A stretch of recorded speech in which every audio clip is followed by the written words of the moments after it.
Ah, the sidekick. Always the bridesmaid, never the bride. At least in most cases. While heroes and villains are interesting to discuss, they're not the only characters that exist within stories. I'm, of course, talking about characters who act in supporting roles, that I'm choosing to call sidekicks. Sidekicks come in all shapes and sizes and of all kinds of temperaments. When thinking of a supporting cast, the sidekicks tend to fill in or have traits that are absent from the protagonist or the antagonist. So if your hero is the fated savior of mankind, their best friend might be some regular guy they met in algebra class. Or if the hero is an emotional mess, their team may have someone logical to be their voice of reason. It's because of this that it's slightly more challenging determining axes to categorize side characters. They all serve fundamentally different purposes to the narrative, and to their given heroes. So fittingly, their placement is primarily based on what kind of hero they normally support. So with that being said, I made the sidekick spectrum to explain every sidekick ever, probably. As I list types and examples, remember that many characters can fit multiple roles in a story, and they're not always going to perfectly fit into one section. And if you happen to think of any characters I should have listed, you can always comment down below.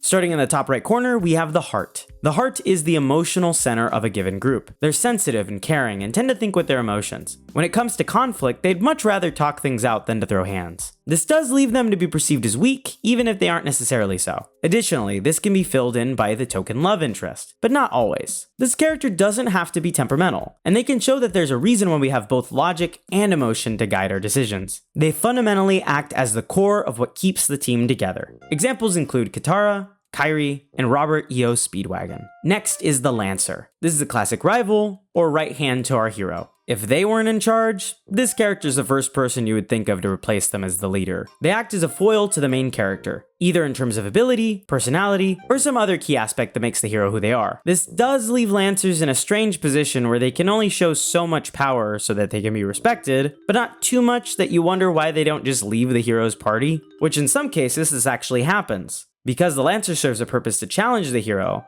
if they were ever to get into a disagreement, that could result in a temporary or permanent absence from their group. And that does make for some good drama. Examples include Han Solo, Kuwabara, and Aika. To the left, we have the Brains. When you need a plan, this is who you call. The Brains is usually the smartest character or the most resourceful one, who always happens to know the right information to push the plot forward. Basically, the guy in the chair. This archetype can provide contrast to action-heavy stories, or provides the ability to explain in-universe information to a viewer that, at times, can seem contrived. But when you know anyone who info dumps in real life, you realize it's more realistic than you might have given an author credit for. With knowledge as their main focus, these characters tend to be non-combatants, or are meek in some type of way, without the use of technology or other means. Examples include Tails, Bulma, and Futaba. Back to the right is the Skeptic. A skeptic exists in a place where they don't directly oppose the hero's goals, but they are the type to question their motives. So think a bit of an instigator who's typically clever and witty. Is what the hero doing just? Is it truly the only solution? This type of character can provide perspective to balance out the emotions of a romantic hero. Whether or not this changes what the hero does isn't really the point. But now that they're aware of the implications of their decisions, that's something they have to live with. Examples include Hobie Brown, Mercutio, and Jiminy Cricket. To the left is the Ordinary. This is about as average as you can get with a side character. This archetype represents the idea of somebody that's not particularly notable, aside from maybe a singular standout trait, be that their bravery, friendliness, or lifestyle. This one also makes for a good best friend character, but across the board, they may be a little below average. In media that's more grounded in reality, most of the cast overlaps with this category. But in more extravagant stories, this can be used by the audience as a surrogate to see how a regular person exists in this fictional world. Basically a fish out of water. We aren't born with grand destinies or the ability to shoot energy blasts, but we know people we consider to be our heroes. We can strive to be like them, and in that way, we all are a little ordinary, but we have lives and experiences that can help make us into people we want to be. Examples include Moomin Rider, Ron Weasley, and Tootie. Far left is the Jester, the funny guy, the class clown. This character brings with them a bit of levity in the darkest of times. Their role may not just be someone who makes the occasional quip, but they can be used to contrast the brooding hero going through inner turmoil. Sometimes we, as the audience, need a break from the drama. Now, whether or not the other characters find the Jester funny doesn't matter. It just depends on the audience's perspective. As long as we're the ones laughing, it doesn't matter that the characters on screen find them a little annoying. Examples include Sokka, Junpei, and Patrick. At the bottom right corner is the Spade. The Spade is a companion or ally that will meet a tragic end, whether this be a doomed mentor, former or corrupted rival, or childhood friend that needs the axe for a power boost. In many cases, they act as a reminder to the hero about the things they need to address within themselves. Maybe their actions directly led to this character dying. It adds for good stakes to show that while the hero might make it out unscathed, their friends don't have the same plot armor. Examples include Krillin,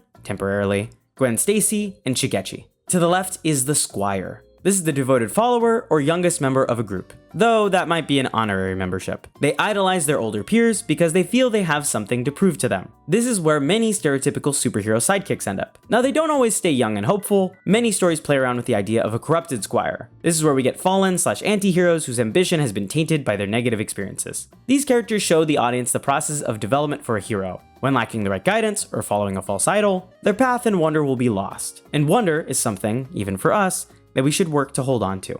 Examples include Robin, Rouse, and Konohamaru. Finally, we have the Brawn. This is the big guy, sometimes morally ambiguous and just follows along with whatever they're told. Maybe they're a gentle giant that only acts when provoked, or they're physically tiny but happen to be the strongest caster in the story. This character's role serves a simpler purpose compared to the rest. If the hero's story is an exploration of morality and justice, the supporting cast won't all be dealing with those complex problems. They might just be looking for their next meal or a way to make some easy cash. The Brawn provides narrative relief by being straightforward. It's easy to see what they're about. They don't have inner conflict like everyone else, so their arc is static compared to the rest of the cast. But that might be because they've already accepted who they are. Examples include Chewbacca, Susie, and Toph. So now that we've looked at our sidekicks, we can see each serves a narrative purpose. These can be to fill out the roles in a 5-man band, this can be to serve as a foil to the main character, or it can be to make us laugh when things are looking rough. When I described all of the categories, did any of them remind you of examples of your favorite sidekicks or supporting characters? Do you feel that there might be some archetypes I missed along the way? Maybe you like the level-headed heart, or enjoy a wisecracking skeptic. The characters that build the ensembles to our favorite stories help them feel more alive. Not only do they let us explore more of our beloved fictional worlds, but they can remind us that everyone, no matter how big or small, matters, hero or not. If you like this video, please leave a like and subscribe, and as always, thanks for watching.